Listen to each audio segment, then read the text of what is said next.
আদিবাসীদের অধিকার সংক্রান্ত বিষয় নিয়ে রায়গঞ্জে অনুষ্ঠিত হলো বিশেষ আলোচনা সভা।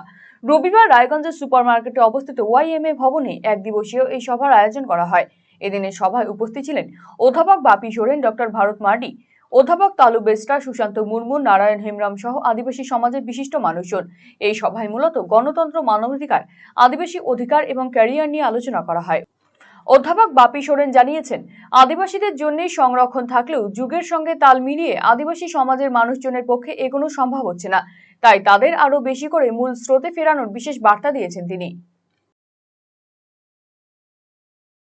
আজকে মূলত অ্যাওয়ারনেসটা হচ্ছে টোটালি আমাদের ডেমোক্রেসি, মানবাধিকার, আদিবাসী অধিকার এবং কেরিয়ার নিয়ে।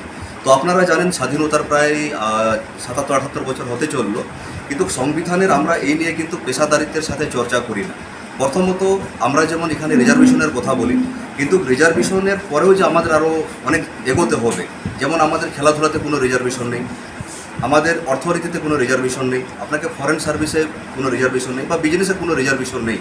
তো আমাদের সমাজের মানুষ এগোচ্ছে, কিন্তু এই এগোনোটা আমাদের যুগের সাথে বা দেশের সাথে তাল মিলিয়ে সম্ভব হচ্ছে না। আমরা যেটা নিজেদের মধ্যে চর্চা করেছি, আগামী দিনে আমরা চাকরি বাকরি থেকে শুরু করে নির্বাচনেও আমরা দেখেছি আমাদের রিজার্ভ সিট থাকে। শুধু আমরা নিয়ে সেটাই ভাবি যে গণতান্ত্রিক দেশে যে আগামী দিনে যে ডেমোক্রেসি, প্রত্যেকটা অধিকার আছে, আপনার রিজার্ভ সিট আছে, তার বাইরেও আপনি যে ওপেনলি কম্পিটিশন করতে পারেন, সে চাকরির ক্ষেত্রে হোক বা নির্বাচনের ক্ষেত্রে হোক, এ নিয়ে আজকে আমাদের মূলত চর্চা হচ্ছে।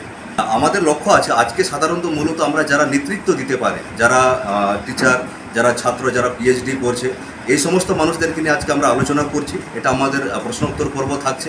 এখান থেকে আমরা নেতৃত্ব তৈরি করে আগামী দিনে জেলা, ব্লক, পঞ্চায়েত এবং গ্রামে গ্রামে আমাদের এইসব অধিকার নিয়ে আমরা চর্চা নিয়ে যাব।